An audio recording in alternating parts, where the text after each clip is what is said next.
አንዳንዴ የማሳስበው ነፍሴ ራሱ እሱ ላይ ያለ ነው የሚመስለው። ምክንያቱም ከለቀቀ እኮ አንዴ የለቀቀ ነው፣ ከሌላ ጋር ተጋጭቶ ሌሎችንም ሰው መጨረስ ነው ትርፉ። ስለዚህ ግድ ነው።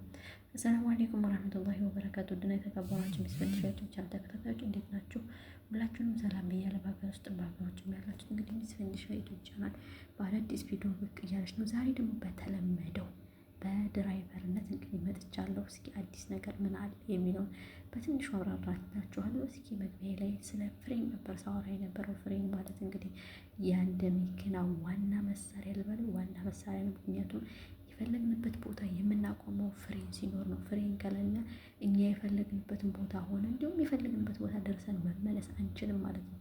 ፍሬን በጣም በጣም ብዙ ጥቅም አለው። ፍሬን የተለያዩን ቦታዎች ላይ የተለያዩ የተበላሹ ቦታዎች ላይ አራውንድ ቦታ ላይ ማለት ክብ ሰርክል ማዞሪያ ላይ እንዲሁም መግቢያ ላይ እንዲሁም ደግሞ የተለያየ የትራንስፖርት ፍሰት በጠበበበት ጊዜ እንግዲህ በተጨናነቀበት ጊዜ ግዴታ አስፈላጊ የሆነ ነው። ፍሬን እምቢ ካለን ግዴታ መኪናችንን ዳር ላይ አቁመን መኪና እንትን ከሆነ እንደምታዩት አሁን እዚህ አስፓልቱ ላይ ያያችሁ ነው።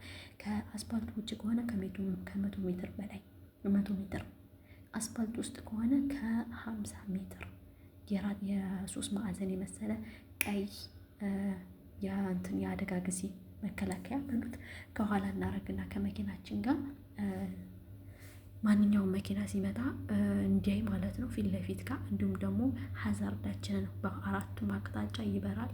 አብረተን መቆም ነው ያለብን ማለት ነው። እንግዲህ እዩት፣ መኪናዋ እየሄደች ነው። ፍሬን ወይም ሌላ አካል ተበላሽቶበታል ማለት ነው። ስለዚህ ይህን ምንድነው ማድረግ ያለብን?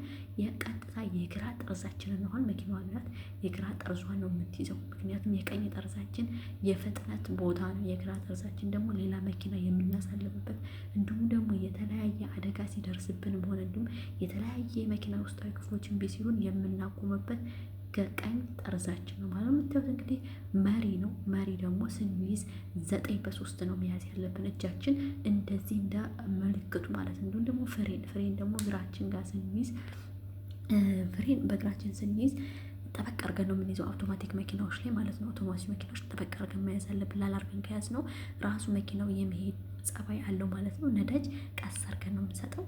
ፍሬን ግን ጠበቅ እናደርጋለን። እንደምታዩት እንግዲህ እዚህ ጋር ማርሽ ነው። ማርሽ አገባብ እንግዲህ ማርሽ ስናስገባ አንደኛው ፒ ላይ ከሆነ ፓርኪንግ ነው፣ አር ከሆነ ሪቨርስ ነው፣ ኤች ከሆነ ኒውትራል እና ዲ ከሆነ ድራይቪንግ ነው። ዲ ማይነስ ከሆነ ደግሞ ያው አነስተኛ ማኑዋል ማለት ነው። ማይነስ አድርገን ነው የምንሄደው ማለት ነው። እንግዲህ መኪናዋ እንደምታዩት ያው የግራ ጠርዟን ይዛለች። እንግዲህ አደጋ አጋጥሟታል። የፍሬን መበላሸት ነው፣ የውስጥ የሞተሮች መበላሸት አጋጥሟታል ማለት ነው። እንደምታዩት ደግሞ ይሄ መኪና የተበላሸ ነው። ስለዚህ ከፊት ያለው መኪና ነው የምትገትተው። ስለዚህ ቀጥታ መያዝ አለባት። ይሄ መኪና ግራ ጠርዙን ሳይሆን ቀኝ በኩል ነው። በግራ በኩል ያለው ከፍተኛ ያኔ ኃይል ያለበት ነው።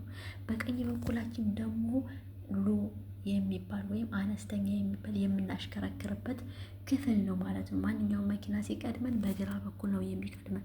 እኔ በምኖርበት በኳታር ወይም በኢትዮጵያ በግራ በኩል ነው ሀይ ስፒድ ያለው ማለት ነው። ሎ ስፒድ ደግሞ ያለው በቀኝ በኩል ነው ማለት ነው። መኪናችን አደጋም ሲያጋጥመን ኢመርጀንሲ ፓርኪንግ የሚገኘው በቀኝ በኩል ነው ማለት ነው። እንግዲህ እንደምታዩት ይሄ የምታዩት መኪና እየገተተች ነው ከፊት ያለችው መኪና። ስለዚህ የምትሄደው በቀኝዋ በኩል ነው። ለምንድን ነው? በቀኝዋ ሎ ስለሆነ ማለት ነው፣ ዝቅተኛ ስለሆነ ማለት ነው። እንግዲህ አንድ አቅጣጫ ብቻ ከሆነ ደግሞ ይሄ ያመለክተናል የመንገዱ ማስገዳጅ የሆነ መንገድ ላይ ከሆነ ደግሞ ቅድሚያ መስጠት ስላለብን ቅድሚያ ሰጥተን ራሳችን ቀጥ ብለን የምንሄድበት። እንግዲህ እንደምታዩት ይሄው መኪናውን እየገተተች ነው። የምትገትተው እንግዲህ መኪና አስፓልት ከሌለ ሌላ መኪና በመሀል ትገባለች። መሀልኛው ሚዲየም ላይን፣ በሚዲየም ላይን በሀይ ላይን ግን አትሄድም። ምክንያቱም ከኋላ የሚመጣ መኪና ሊገጫት ወይም ሌላ አደጋ ሊያደርስባት ስለሚችል። ይሄ ከላይ ከምትገተተው መኪና ምናልባት ስፖኪዮ በትክክል ላይታየው ይችላል። በእርግጥ ስፖኪዮ ሳይታይ መኪና አይሽከረከርም። ግን ከኋላ ያለው መኪና በጣም ተለቅ ያለ ነው። ስለዚህ ስፖኪዮ በትክክል የመሀለኛው ስፖኪዮ የዳርና የዳሩ ስፖኪዮ በግልጽ መታየት አለበት ማለት ነው።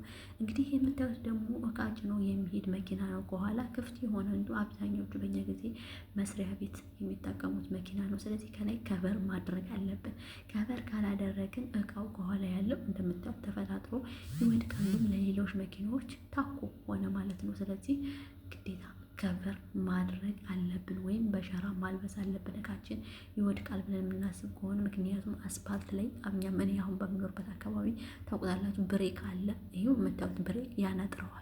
ሲያነጥረው መኪናውን በተለይ በፍሬን ካላበረን ነው ይነጥራል። ስለዚህ ከላይ ክዳን ወይም ሸራ ሌላ ነገር ማልበስ አለብን። ሌላም አለ። በጣም የበዛ እቃ ከሆነ ቀይ ጨርቅ፣ ጥቁር ጨርቅ መታሰር አለበት። ሌላ መኪና ከሩቅ ሲመጣ እንዲያየው የሚላለ እሱን በሌላ ፕሮግራም በሌላ ዝግጅት ይዤው እመጣለሁ። እንግዲህ ዛሬ በፍሬን ላይ ነው ብዙ ላወራ የፈለጉት።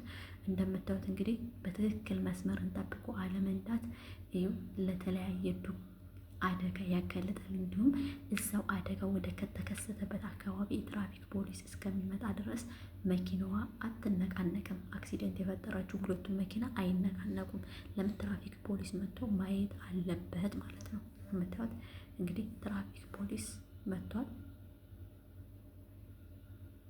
ትራፊክ ፖሊስ መጥቷል፣ በቦታው ደርሷል። እንግዲህ የትራፊክ ፖሊስ ማድረግ ያለበትን ማንኛው ጥፋተኛ እንደሆነ ከየትኛው መስመር ስቶ እንደሆነ ያለውን አደጋ የደረሰበትን ቀጥታ ቶሎ ብሎ ድንገት ኢመርጀንሲ መውሰድ አለበት ሰውየው ማለት። መኪኖቹ ግን ትራፊክ ፖሊስ እስከሚመጣ ድረስ መንቀሳቀስ የለበትም። የሰው ልጅ ግን ያው ሟች ስለሆነ ቶሎ ተብሎ ወደ ሆስፒታል መሄድ አለበት ማለት ነው። እንግዲህ የምታዩት መኪና እኔ ብዙ ጊዜ አይቼው አላውቅም። ራሱ በፎቶ መማቀው እውነት እኔ ራሱ በጣም ገርሞኛል። ሆሞ እንደምታዩት ነው እንግዲህ ወደ ዳር በጣም የወጣ ነው። እንግዲህ ያያችሁት የነዳችሁት ካላችሁ እንግዲህ ይሄን ይመስላል ማለት ነው። ሚስፈንሻ ዩቲዩብ ቻናል ላይክ፣ ሰብስክራይብ፣ ሼር፣ ኮሜንት ማድረጋችሁን አትርሱ።